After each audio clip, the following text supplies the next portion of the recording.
Ron Currie is retired actually, I think 4 years ago, and has been busy working for the last 4 years at the NARCOSS, which is, it worries me now that we're into 7-letter acronyms, but this is NAIT's Applied Research Centre for Oil Sands Sustainability, yet another node in our collaborative network. He's been there since 2010, working on a number of projects. Dr. Currie has 45 years of experience in teaching and applied research, both at U of A and NAIT, numerous publications, and just wanted to highlight his most recent recognition was as a recipient as a Faculty Emeritus Award from NAIT in 2014, this very year. He's been a very active participant in the labs at NARCOSS, and I know folks that have been working with him very, very much appreciate the experience and contributions and the leadership he's been bringing with his experience. So he's going to come up and he's going to speak to the COSIA Design of Experiment study in support of development of a standard for fines measurement in oil sands. Long title, Extreme Challenge and Very Important Work. Welcome, Ron.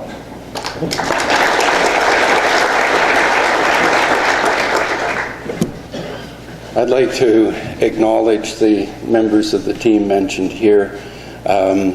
This is the individuals that led the work as well as the companies that were associated with them. So the COSIA Tailings EPA and its Fines Measurement Working Group have been tasked with developing a standard method for the determination of fines at 44 micron to meet the Alberta Energy Regulator requirements. The intent of the method is to allow all laboratories to be able to analyze a variety of sample types and meet the level of precision that we would all like to have. FMWG contracted NARCOSS to participate in this work and to eventually engage in a full factorial design of experiment. This is in accordance with ASTM E1169, which suggests this be done before an interlaboratory study be conducted. The challenges that are not yet addressed in the method, the first 2 bullets there relates to concerns yet with features of the method. The latter 2 bullets relate to laboratory concerns and connections with health and safety issues and probably the danger of increased scope and cost to implement this change. There are 5 different steps in the standard method that is being proposed. Sample cleaning is the first. The idea of removing bitumen to ensure it's not counted during measurement is one of the reasons for doing it. 2 approaches are Dean and Stark, and as well as the cold wash. Second is disaggregation. We want to be sure that fines or aggregated fines are not being lost to measurement because of some sieving step. The options proposed were mortar and pestle as well as hammer mill. Dispersion is next and is extremely important. It's critical to achieve mass balance. So the first box here indicates different states of disaggregation and dispersion. The second box here indicates various the problems that would happen with mass balance if we didn't have complete dispersion right from the beginning, maybe from a core sample or something enter the extraction process, right to fluid fine tailings. If we don't have complete dispersion, we'll have difficulty in achieving mass balance.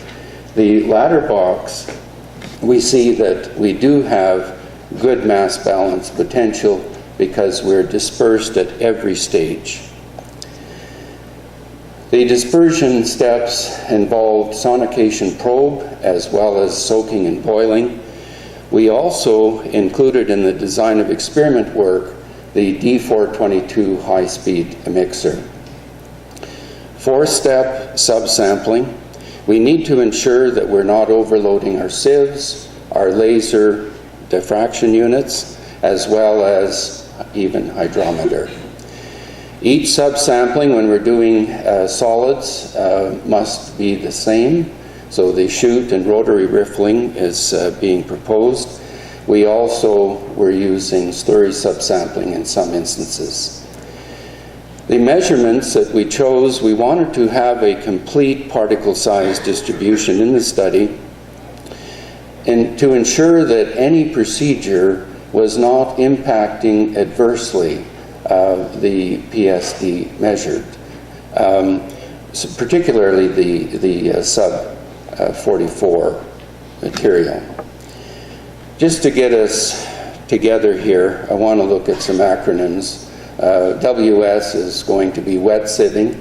We predominantly use the number 325 mesh, but also 200 mesh was used, recommended by the ASTM D422.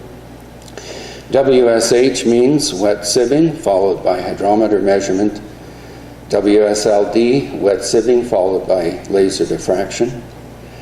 DSLD means dry sieving with a number 10 mesh, and then going through your different steps of your procedure, and then measuring by laser diffraction. To get the complete PSD, we dried the retains and then did a stack sieving.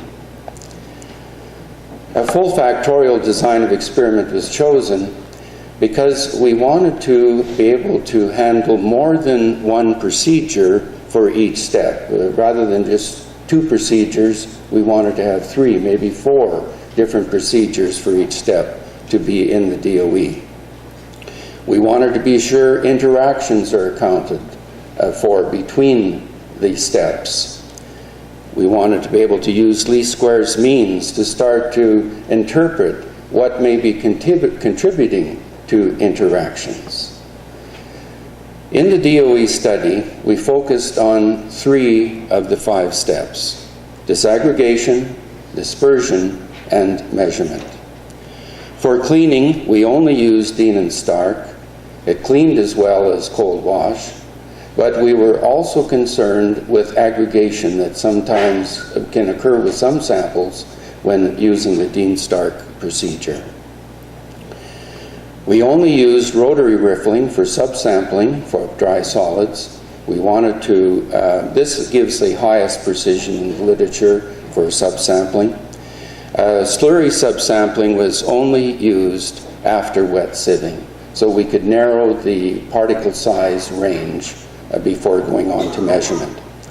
In the first factorial design, we worked with 2 disaggregation procedures, 3 dispersion procedures, and 3 measurement procedures. The result of this first study, I think, rather surprised us. We had some very high submicron fines. And as well, the D422, when we followed the measurement procedure exactly, didn't seem to disperse as well as our other procedures. So we moved into a mini-study where we used 5 different dispersing solutions. So we worked with 4 different sodium hexametaphosphate dispersing solutions, varying in the concentration of sodium hexametaphosphate, 20 and 40 gram per liter, as well as we adjusted the pH to 9.6 at times, and then at other times we didn't do anything with pH. And by the way, when you're working with SHMP, you're going to find the pH varies. It's not going to be constant. It's not a good buffer pair because it's not a single compound. When we look at some of the literature on HPLC of sodium hexametaphosphate, you don't see a 6 phosphorus structure. It can be up to 25 phosphorus atoms in the metaphosphate structure. So you have a huge, gigantic structure. We also compared to the bicarbonate buffer system that is used in methylene blue titrations. So you begin to brainstorm what is going on here. So one of the possibilities we've thought about is when we're working with this huge sodium hexametaphosphate structure, could some of the ultrafines, these very highly dispersed, because remember we're working at high pH, because we want to disperse. So now it starts to be tethered to the large sodium hexametaphosphate. What's going to happen when you start to measure with hydrometer? It's going to come as we see in this diagram. So we're going to have higher percent fines with a larger particle size. So what we've done is gone on with the full factorial design using the bicarbonate system. Just to give you some insight into some of our quality control observations, we are a bit concerned with the Dean Stark and working with MFT. As you can see, there's a considerable amount of solids lost. One of the lab people had a lot of problems with the Kim wipe that was used to transfer from the sample bottle into the thimble. To get the solids off the Kim wipe was a real challenge. The other concern we'll share here is during the disaggregation step, you tend to see that the higher fines, we tended to lose more solids, and particularly the hammer mill with the black symbols tend to show the greatest loss of solids. In the paper, there's more information on the comparison of the procedures. So in the revised full factorial DOE, we went on with 2 disaggregation steps, 2 dispersion steps, and 4 different measurement procedures. In the table that's coming up, we're going to indicate wet sieving, the 44 micron. This is really related to the material passing the 45 micron. Rather than going to this slide, we'll move right through to the table here. So hopefully we can follow this. These are the 3 different sample types on the left column that relate to the test that we performed, we did the tests on. The pre-treatment involved the disaggregation step and then the various dispersion steps. The measurement procedures consisted, if you look in the yellow, this is a small laser diffraction unit. This is DSLD. So it's sieved at 10, on a 10 mesh and then goes through the method procedure.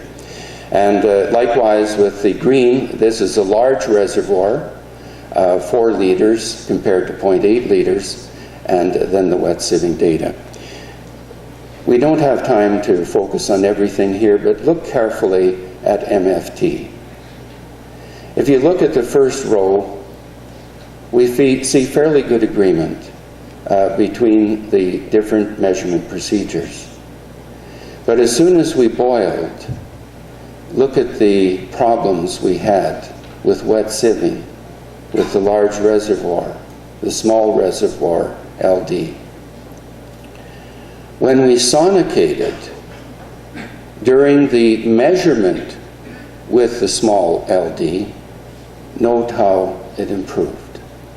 So we believe that sonication is a very important dispersion step here. In conclusion, the ISDC paper that is published contains the full factorial DOE. It looks at the WSH data, the WSLD data that we haven't looked at here. Just a point to note is that when we were doing the reporting the WSH and the WSLD data, we summed the material passing 45 micron for both dry sieving and wet sieving. This helped in the agreement between wet sieve and this data. You see, when you do wet sieving and you measure LD, you never get 100%. It's always reading between 95 and 97%. So when you do the calculation, you run into problems. So this did help it a bit. The FMWG is extremely interested in those involved in the pilot round to follow the procedures exactly as written. It may not be perfect yet, but we need good statistics to make decisions in moving forward. This is a work in progress. The information presented here related to the DOA and the pilot round coming up may not meet the regulatory precisions that is needed, but it's a first step. Future work, we probably need, everybody has been using SHMP. We need to understand this much better to be able to see if we're on the right track. Is this the way to get agreement with everybody in reporting fines at 44 micron? Certainly we need to acknowledge Dr. Zhao and myself appreciated the three technical help that we had. Syncrude worked with us very closely. Lab support from members of FMWG. Tara Wong, a member of FMWG, was a great contributor to this group.